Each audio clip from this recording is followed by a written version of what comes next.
Ladies and gentlemen, welcome back to the analysis of YOLENO TV. I hope you're well from wherever you're watching this channel. Now, focusing on the situation in Malava County. There's a video here that has been shared by Bonnie Alwale, which I want us to first of all go through. I don't know how many of you have gone through this, but just take your time and watch this video.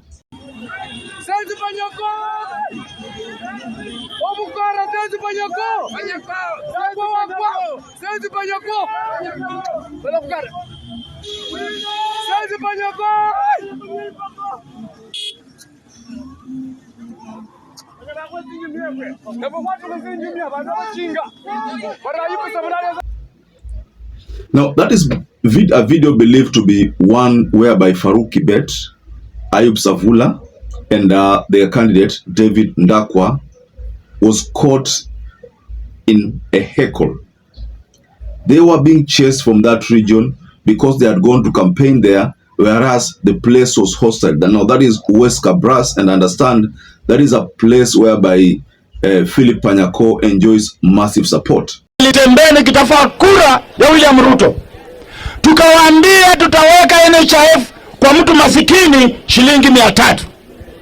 Kuna mtu hapa analima 300? Now, first and foremost, allow me to take you through a tweet that was shared by Dr. Bonnie Alwale, because Bonnie Alwale is still Majority Chief Whip, the Senate, in UDA, but campaigns for DAPK Panyako. And this is what Bonnie Alwale said. Kakamega Deputy Governor Ayub Savula, accompanied by FAROUK KIBET and their candidate David Ndakwa, fleeing a hostile crowd in West Kabras. That is what Bonnie Alwale shared, and it got massive responses, and I'm going to take you through a couple of responses regarding that situation. But something that you need to note here is that FAROUK KIBET has given it his whole. Mimi nauliza watu ya Luandet, mutapiga kura ya upinzani? Ati unatoka asubuhi unaenda kupiga kura ya kusema ati mnaambiwa tawe. Tawe ni kitu gani? Na Tembe anaweza kufunza watu ya Luandet watu akili. Si watu ya Luandet hapa ni werefu. Mnakupira Ndakwa. Jalete maendeleo. Hii ni maneno ya samani.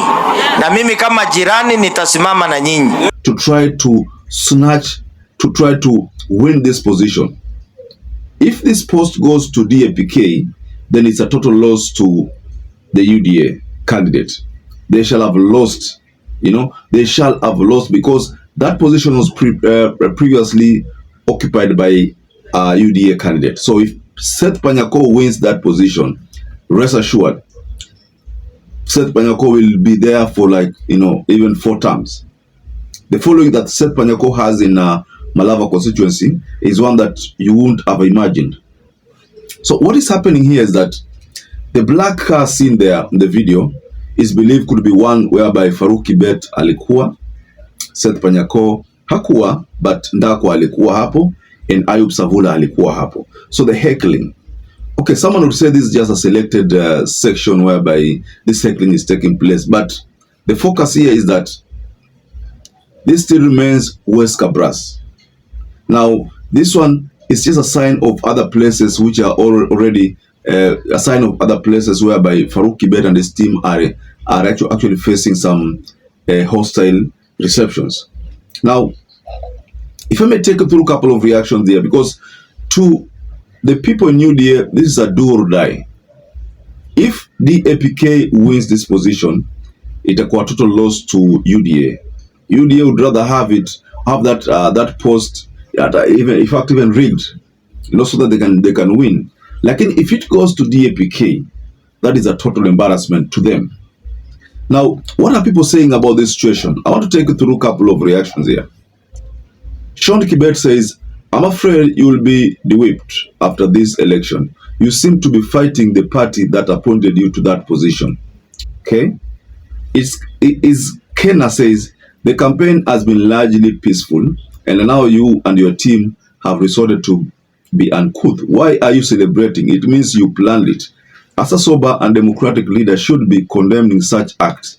It will dawn on you one day." If I may just react on that comment. You see, it's true, there was that kind of heckling. But this person is telling Boni Halwale kwamba how comes this is the time whereby these things are happening, whereas the campaign has been very peaceful.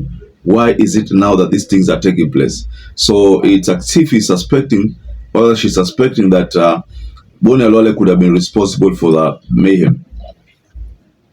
Although he says, this is not something to celebrate. If you do not support a candidate, the best thing is simply not to attend their meeting.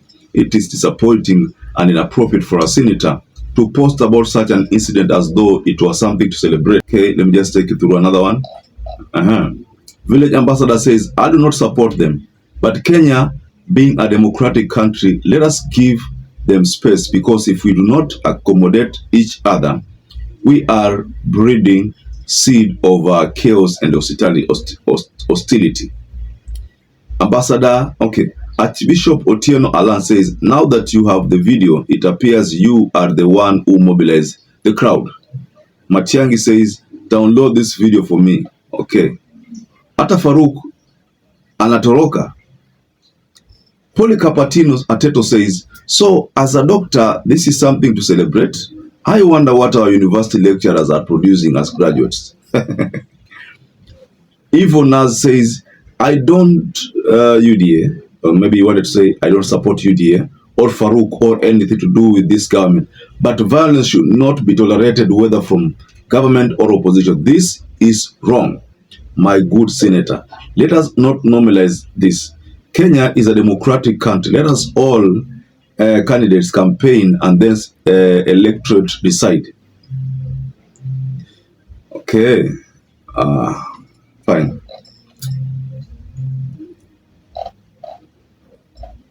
Let me take you to the last one.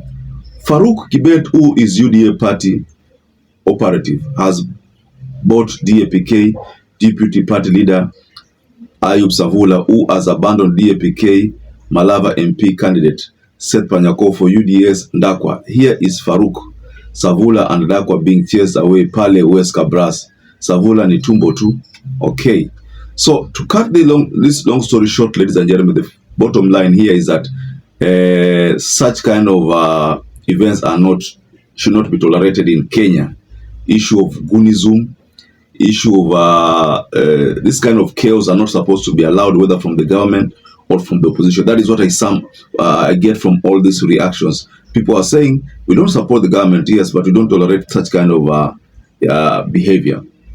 Because most of the time, these are the things that lead to deaths. Because, you know, FAROUK has protection, Savula has protection, Ndakwa also has protection.